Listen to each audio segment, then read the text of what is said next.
কার্যকর শ্রেণী পাঠদানে প্রযুক্তি ব্যবহারই একমাত্র পন্থা। এই বিষয়ের আলোকে পক্ষে এম বানিয়াপাড়া সরকারি প্রাথমিক বিদ্যালয় এবং বিপক্ষে অংশগ্রহণ করবেন উত্তর রহিমাপুর মুক্তিযোদ্ধা নয়াহাট মুক্তিযোদ্ধা সরকারি প্রাথমিক বিদ্যালয়। প্রতি বক্তার জন্য থাকবে 3 মিনিট করে সময় এবং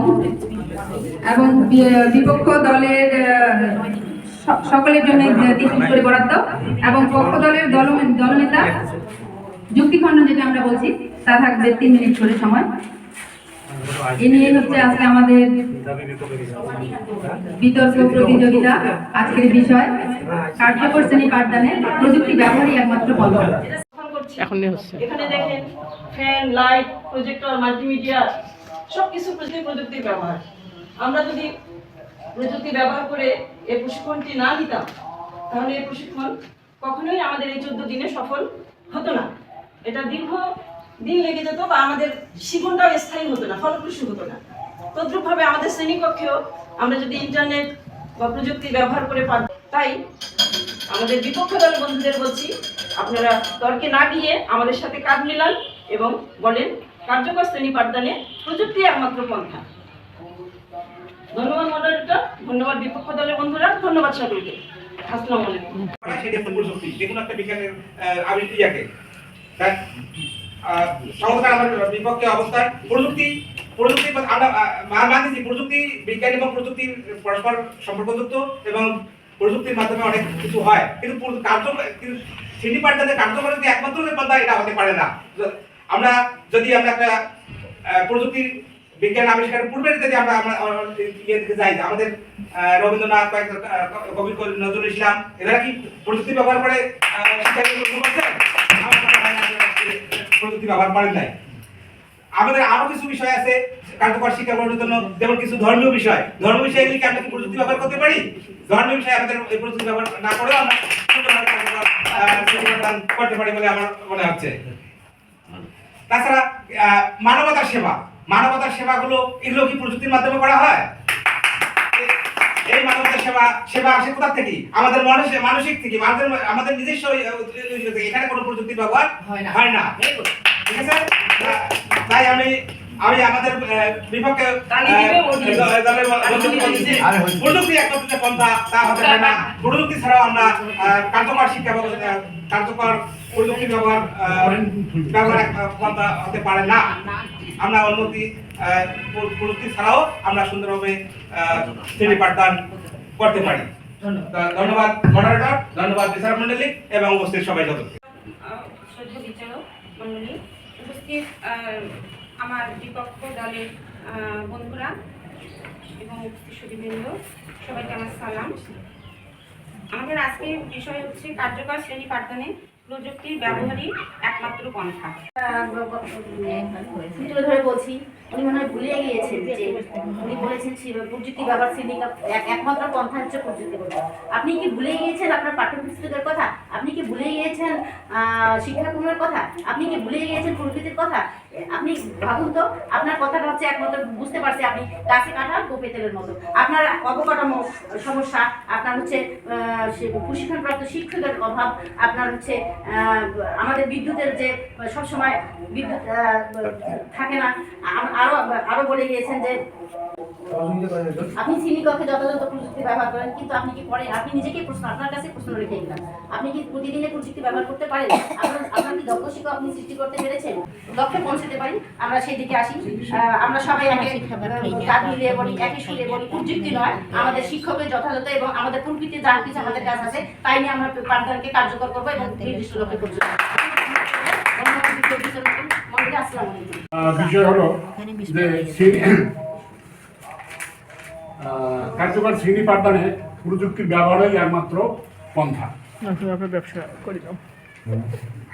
আমাদের বিপক্ষী দলীয় আনোয়ারুল ভাই প্রযুক্তির আমরা সংজ্ঞা দিই নেই, উনি সংজ্ঞা দিয়েছেন, কিন্তু সংজ্ঞাটাতে যে কি বুঝালেন এইটাই কিন্তু বুঝা গেল না। কি বুঝাতে চেয়েছেন? প্রযুক্তির সংজ্ঞা হচ্ছে বিজ্ঞানের জ্ঞানকে কাজে লাগানোই হলো প্রযুক্তি। অর্থাৎ যদি ব্যাখ্যা করা যায়, বিজ্ঞানের মাধ্যমে আমাদের আজকের যে পৃথিবী উন্নত হয়েছে তা বিজ্ঞানের অবদান, এবং এই অবদানটাই প্রযুক্তি বলতে আমরা বিজ্ঞান থেকে আজকে যে এই কম্পিউটার, ল্যাপটপ, মোবাইল যাহা পাইছি, এটাই কিন্তু আমাদের প্রযুক্তি।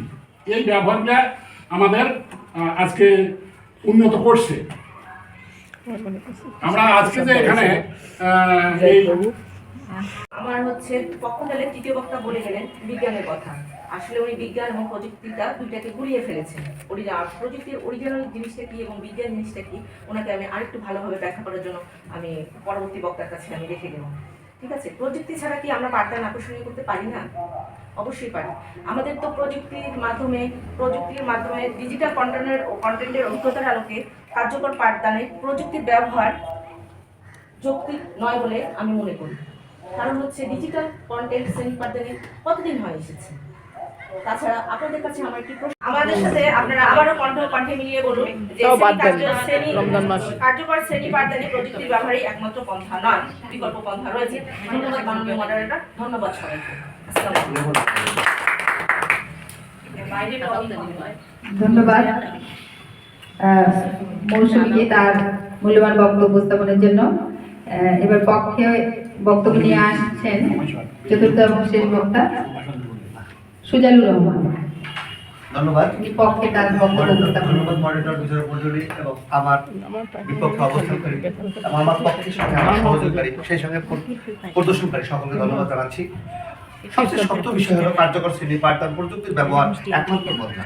এই শক্ত শিক্ষাটা আমি স্বীকার করছি না, বিতর্কের সাথে শুধু বিতর্ক করছি। তাই আমি বিতর্ক বন্ধুদেরকে আলিঙ্গন করবো, আপনারা আজ থেকে মোবাইল ব্যবহার করবেন না। এই আধুনিক প্রযুক্তিকে কেন আপনারা বিজ্ঞানকে স্বীকার করছেন না? বিজ্ঞান আপনি আঙুল দিয়ে চাষ করছেন না, এখন ট্রাক্টর দিয়ে চাষ করছেন, এটা বিজ্ঞানের অবদান। আপনি আধুনিকতা আসছেন, আপনার জীবন বদলিয়ে দিয়েছে। আপনি আগুন দিয়ে রান্না করছেন না, এখন আপনি গ্যাস চুলা দিয়ে রান্না করছেন, আপনি কারেন্টের সাহায্যে আপনি রান্না করছেন। এই সত্যটাকে স্বীকার করেন, বিতর্ক করবেন না। আসুন আমরা প্রকৃত বিষয় কার্যকর শ্রেণী পাঠদান, কার্যকর আগের মাথা নাই শিক্ষক, আমরা শিক্ষকতা করি, সেই সত্যটাকে স্বীকার করছেন। প্রযুক্তি স্বীকার করছেন, এক নম্বর বিপক্ষের বক্তা স্বীকার করে গেছেন সত্যতা, দ্বিতীয় বক্তা স্বীকার করছেন বিভিন্ন অভাবের কথা। অভাব জীবনের সঙ্গী, অভাবকে তাড়ানোর জন্য বিজ্ঞানে আসুন, জীবনকে বদলিয়ে দিয়েছে। বিজ্ঞান ছাড়া বদলার কোনো সুযোগ নাই। বিজ্ঞান উন্নত জীবনযাপনের একমাত্র পন্থা। স্বাস্থ্য, শিক্ষা, বাণিজ্য, ব্যাংক, অনলাইনে টাকা তুলছি ব্যাংকে। কাজে কেন এই কিছু করে আমরা গান করলাম, এই গানটাও ল্যাপটপের সাহায্যে। এই বিজ্ঞান, এই জীবনে উন্নত, কাজে উন্নত জীবনযাপনের স্বপ্ন দেখি, স্বপ্ন দেখার চেষ্টা করি, বিজ্ঞানকে স্বীকার করি, প্রযুক্তির ব্যবহার করি। প্রযুক্তির ব্যবহারে আমার মৌসুমী বিপক্ষে অন্য ধন্যবাদ, তিনি প্রশ্ন করেছেন কত শতাংশ। প্রশ্ন করুন না, প্রশ্ন না করে আসুন এক সারি দাঁড়াই, পক্ষে থাকি, পক্ষে সারি গান গাই, আসি বিজ্ঞানের সারিতে, আসি আধুনিকতার সারিতে, আসি ওই হারবার্টের পঞ্চসোপানে, আসি এখন অনলাইনে হারবার্টের পঞ্চসোপানে লাল আর পাকা কলা বলে গেছি। ধন্যবাদ সবাইকে আমার এই কথাগুলো বলার জন্য। তাই আজকের এই সত্য শিকারে মৌসুমী স্বীকার করছে এই ব্যবহার। তাই অবকাঠামোগত উন্নয়নটা দিনের পর দিন হয়ে গেছে। অবকাঠামো দিয়ে শ্রেণী পাঠদান নয়, আমরা আলোচনার বিষয় থেকে দূরে যাচ্ছি কেন? দূরে না যেয়ে কার্যকর শ্রেণী পাঠদানের প্রযুক্তির ব্যবহার একমাত্র পন্থা, তাই স্বীকার করবেন। কাঁধে কাঁধ মিলিয়ে, কণ্ঠে কণ্ঠ মিলিয়ে, হাতে হাত মিলিয়ে বিজ্ঞান সম্মত জীবনযাপনের চেষ্টা করবেন এবং এই উদ্যোক্তা আহ্বান সকল ধন্যবাদ জানিয়ে শেষ করছি। আল্লাহ হাফেজ। ধন্যবাদ সুজালুর রহমানকে তার বক্তব্য রাখার জন্য। সবাইকে আমার শুভেচ্ছা। সংগত কারণে আজকে আমার বিতর্কের বিপক্ষে অবস্থান। আজকের বিতর্কের বিষয় হল জীবন শেখানোর কাজে প্রযুক্তি একমাত্র পন্থা। এটা হলো আমাদের মূল বিষয়, বিতর্কের বিষয়। আমার পক্ষ দলের বন্ধু, শেষ বক্তা বন্ধু, উনি বলে গেলেন যে এই যে আসল বিষয়বস্তু